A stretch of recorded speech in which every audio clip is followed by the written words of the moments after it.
नमस्कार विद्यार्थी मित्रांनो, मी विनोद नाईक. आपण पाहत आहोत इयत्ता 10वी विज्ञान भाग पहिला, त्यातील पाठ दुसरा, मूलद्रव्यांचे आवर्ती वर्गीकरण. यापूर्वीच्या सेशनमध्ये आपण बघितलं की डोबेरायनर आणि न्यूलँड यांनी कशा प्रकारे तेव्हा ज्ञात असलेल्या इलेमेंट्सना त्यांच्या चढत्या किंवा वाढत्या अणुवस्तुमानांकाप्रमाणे त्यांच्या आवर्त सारणीत लावलं आणि काही त्रुटी आढळल्यामुळे यांच्या थेरीज फेल झाल्या. आता आपण ह्या सेशनमध्ये बघणार आहोत मेंडेलिव्हनी कशा प्रकारे त्याच्या वेळेला ज्ञात असलेल्या मूलद्रव्यांचं वर्गीकरण केलं. पाहूया तर मेंडेलिव्हची आवर्त सारणी. बघा, मेंडेलिव्हची आवर्त सारणी याच्यामध्ये मूलद्रव्याचे अणुवस्तुमान आणि त्यांचे भौतिक व रासायनिक गुणधर्म यांच्यातील संबंधाचा अभ्यास केला. विद्यार्थी मित्रांनो, इथे एक नमूद करण्यासारखी गोष्ट म्हणजे याच्या पूर्वी जे सायंटिस्ट आले होते, उदाहरणार्थ डोबेरायनर आणि न्यूलँड, यांनी फक्त आणि फक्त अणुवस्तुमानांचा विचार केला. मेंडेलिव्हनी सुद्धा तोच प्रकार इथे केला. त्याने अणुवस्तुमानांकाचाच विचार केला, परंतु त्याने त्या ज्ञात मूलद्रव्यांच्या भौतिक आणि रासायनिक, भौतिक गुणधर्म म्हणजे त्यांचा मेल्टिंग पॉइंट, बॉइलिंग पॉइंट, आणि रासायनिक गुणधर्म आपल्याला माहितच असेल, जेव्हा केमिकल कंपाऊंड फॉर्म होतं तेव्हा इलेक्ट्रॉनची देवाणघेवाण होते. इलेक्ट्रॉनची देवाणघेवाण होणे म्हणजे रासायनिक अभिक्रिया होणे. म्हणजे रासायनिक अभिक्रियेचा संबंध इलेक्ट्रॉनशी आहे, इलेक्ट्रॉनचा संबंध प्रोटॉनशी आहे, आणि प्रोटॉन म्हणजेच अणु क्रमांक आहे. म्हणजेच इनडायरेक्टली मेंडेलिव्हने अणु क्रमांकावर भर दिला, परंतु त्याची जी मूलद्रव्याची आवर्त सारणी होती ती अणुवस्तुमानांकावर आधारित होती. अणु क्रमांक म्हणजे रासायनिक गुणधर्मांचा संबंध लावल्यामुळे त्याची मूलद्रव्याची आवर्त सारणी थोड्याफार प्रमाणात योग्य झाली. आता बघा, त्यावेळेला 73 मूलद्रव्ये ज्ञात होती. म्हणजे हा 1866 ते साधारण 1872चा कालखंड आहे. 63 मूलद्रव्ये ज्ञात होती आणि या मूलद्रव्यांची मांडणी त्यांचे गुणधर्म, अणुवस्तुमान व रासायनिक गुणधर्मातील समानता यांच्या आधारावर मेंडेलिव्हनी केली होती. बघा, त्याच्या नियमाप्रमाणे मूलद्रव्याची आवर्त सारणी जी आहे त्याप्रमाणे मूलद्रव्याचे गुणधर्म हे त्याच्या अणुवस्तुमानांचे आवर्तीफल आहे. आता मेंडेलिव्हने जी आवर्त सारणी तयार केली त्याच्यामध्ये जे उभे कॉलम्स होते त्याला त्यांनी गण असं म्हटलं, तर आडव्या ज्या रोज होत्या त्याला त्यांनी आवर्त असं म्हटलं. आणि त्याप्रमाणे त्यावेळेला ज्ञात मूलद्रव्ये जे होती 63 मूलद्रव्ये त्याला त्यांनी increasing order of atomic masses म्हणजे वाढत्या अणुवस्तुमानांकाप्रमाणे अरेंज केल्या. पाहूया तर आता मूलद्रव्यांची आवर्त सारणी तयार करताना कोणत्या अडचणी आल्या किंवा त्या अडचणींवर मेंडेलिव्हनी कशी मात केली. बघा, आपल्या समोर एक पिक्चर दिसतंय ज्याच्यामध्ये तिन्ही प्रकारचे सायंटिस्ट म्हणजे न्यूलँड किंवा मेंडेलिव्ह किंवा डोबेरायनर यांनी कशा प्रकारे आपले आपले मूलद्रव्य त्यावेळेला ज्ञात असणारे अरेंज केले हे आपल्याला दिसतंय. आता ह्याच्यामध्ये काही त्रुटी आहेत, त्या त्रुटी आपण पुढील स्लाइडमध्ये बघणार आहोत. बघा, मेंडेलिव्हची आवर्त सारणी जरी तत्कालीन ज्ञात मूलद्रव्यांची मांडणी करण्यात यशस्वी ठरली, म्हणजे त्यावेळेला ज्ञात म्हणजे कुठली तर 63 मूलद्रव्ये माहीत होती, तरी कालांतराने तिच्यामधील काही त्रुटी समोर आल्यात. उदाहरणार्थ, एकाच मूलद्रव्याची विविध अणुवस्तुमान असलेली समस्थानिके मेंडेलिव्हच्या आवर्त सारणीत विविध जागा घेतील. आता समस्थानके म्हणजे काय? समस्थानके म्हणजे ज्यांचा अणुक्रमांक सारखाच असतो परंतु अणुवस्तुमानांक भिन्न असतो.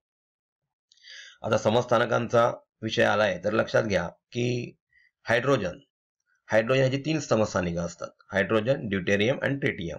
हायड्रोजनचा अणुक्रमांक आहे 1, अणुवस्तुमानांक आहे 1. ड्यूटेरियमचा अणुवस्तुमानांक आहे 2. इथे 1 न्यूट्रॉन न्यूक्लियसमध्ये येतो.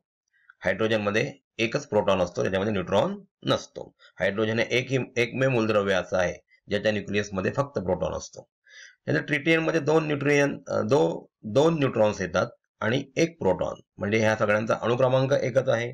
परंतु मेंडेलिव्हनी आपली आवर्त सारणी वाढत्या अणुवस्तुमानांकानुसार लावली आणि त्याच्यामुळे ही समस्थानिके कुठे ठेवावीत हे त्याला कळले नाही. त्याचप्रमाणे क्लोरीनचा आपण विचार केला तर क्लोरीनची 2 समस्थानिके आहेत, एक क्लोरीन 35 आणि क्लोरीन 37.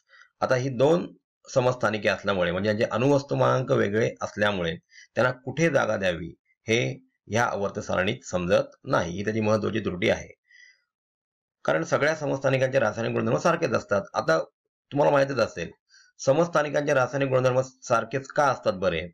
तर याचं महत्वाचं कारण म्हणजे रासायनिक गुणधर्म हे अणु क्रमांकावर आधारित असतात. म्हणजे इलेक्ट्रॉनची देवाणघेवाण, इलेक्ट्रॉन्सचा नंबर जो असतो विद्यार्थी मित्रांनो, तो फक्त प्रोटॉनच्या नंबरवर अवलंबून असतो. प्रोटॉन म्हणजे पॉझिटिव्ह चार्ज असलेले पार्टिकल्स, ते न्यूक्लियसमध्ये असतात, आणि इलेक्ट्रॉन ज्यांच्यावर निगेटिव्ह चार्ज असतो ते न्यूक्लियस भोवती फिरत असतात. तर त्यांच्या समस्थानिकांचे रासायनिक गुणधर्म सारखेच होते, परंतु त्यांचे अणुवस्तुमानांक वेगळे असल्यामुळे त्यांना कोणत्या जागी ठेवावेत याच्याबद्दल मेंडेलीकडे कोणतंही सोल्युशन नव्हतं. त्याचप्रमाणे बघा, या आवर्त सारणीत काही त्रुटी होत्या. त्या म्हणजे हायड्रोजनला विशिष्ट जागा नव्हती. याचा आधार वस्तुमान असल्या कारणाने समस्थानिकांना जागा नव्हती. याच्या पूर्वीच्या स्लाइडमध्ये तुम्हाला सांगितलं की हायड्रोजनची 3 समस्थानिके आहेत, हायड्रोजन, ड्यूटेरियम आणि ट्रिटियम. मग ह्यांना ठेवायचं कुठे? कारण एक अणुवस्तुमानांक म्हणजे हायड्रोजन, 2 अणुवस्तुमानांक म्हणजेच ड्यूटेरियम आणि 3 म्हणजेच ट्रिटियम. पण ऑलरेडी 2 आणि 3 ची फील्ड झाली होती, त्याच्यामुळेच यांची समस्थानिकांची जागा कुठेही मिळत नव्हती. मूलद्रव्यांची मांडणी वाढत्या अणुवस्तुमानानुसार असल्याने ही वाढ एक समान नसल्याने 2 अणुवस्तुमानात किती मूलद्रव्य असतील याचा अंदाज वर्तविणे अशक्य होते. बघा, हे शक्य कधी असतं? अणुक्रमांकावर आधारित जर आवर्त सारणी असती तर हे शक्य झालं असतं की 1 नंतर 2, 2 नंतर 3. आता अणुवस्तुमान 2 कॉन्सिक्युटिव्ह एलिमेंटचा खूप भिन्न असू शकतो. मग ह्यांची मांडणी कशी करावी किंवा ह्यांच्यामध्ये कोणतं मूलद्रव्य येणार ते त्यावेळेला ज्ञात नव्हतं. ही त्याची महत्वाची त्रुटी होती. त्याचप्रमाणे लक्षात घ्या, कोबाल्ट आणि निकेल आपण बघितलं आधीच्या स्लाइडमध्ये. कोबाल्ट आणि निकेल यांचा अणुवस्तुमानांक साधारण सेम आहे, पण दशांश चिन्हाकडे 0.9 आणि 0.7 असल्यामुळे तो कोबाल्ट निकेलच्या आधी लावला गेला, परंतु ऍक्च्युअली अणुक्रमांकानुसार निकेल कोबाल्टच्या आधी असायला पाहिजे. ही सुद्धा याच्या आवर्त सारणीमधली त्रुटी होती. तर विद्यार्थी मित्रांनो, आपण आता जे सेशन बघितलं त्याच्यामध्ये मूलद्रव्याची आवर्त सारणी तयार करताना काही त्रुटी दिसल्या, परंतु लक्षात घ्या, काही गुण ही होते.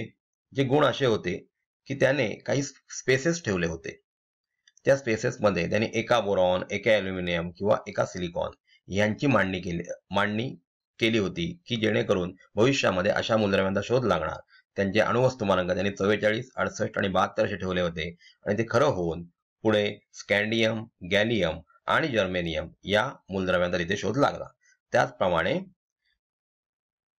19व्या शतकाच्या शेवटी जे हॅलोजन्स शून्य गळामधले काही मूलद्रव्य, ऑर्गॉन किंवा निऑन यांचा शोध लागला, हेलियमचा शोध लागला, आणि त्याच्यामुळे आवर्त सारणीला धक्का न लावता ते मूलद्रव्य ठेवता आले. आणि आपण बघितलं की त्यांच्यात काही त्रुटी होत्या. त्याचप्रमाणे याने सुद्धा रासायनिक गुणधर्मांबरोबर फिजिकल प्रॉपर्टीज म्हणजे अणुवस्तुमानांकाचा विचार केला. आता रासायनिक गुणधर्मांचा वापर केल्यामुळे कुठेतरी अणु क्रमांकाच्या जवळ आलं, कारण रासायनिक गुणधर्म हे आपल्याला माहितच आहे इलेक्ट्रॉनच्या देवाणघेवाणीवर अवलंबून असतात, आणि इलेक्ट्रॉनच्या देवाणघेवाणीवर अवलंबून असल्यामुळे मेंडेलीवची आवर्त सारणी थोड्याफार प्रमाणात ऍक्सेप्ट केली गेली. आता पुढच्या सेशनमध्ये आपण बघणार आहोत कशा प्रकारे आधुनिक आवर्त सारणीचा शोध लागला, आणि आधुनिक आवर्त सारणीमध्ये हेनरी मोसले या सायंटिस्टने कशा प्रकारे 118 मूलद्रव्य त्यांच्या चढत्या अणुक्रमांकाप्रमाणे लावली आहेत. आतापर्यंत जे सायंटिस्ट झाले त्या सर्वांनी जी मूलद्रव्य ज्ञात होती ती वाढत्या अणुवस्तुमानांकानुसार लावली होती, परंतु आता शेवटची जी आधुनिक आवर्त सारणी जी आपण आपल्या वर्गामध्ये बघतो ती आवर्त सारणी हेनरी मोसले यांनी तयार केली, आणि त्यांनी ते चढत्या अणुक्रमांकाप्रमाणे त्यांची अरेंजमेंट केली होती. धन्यवाद.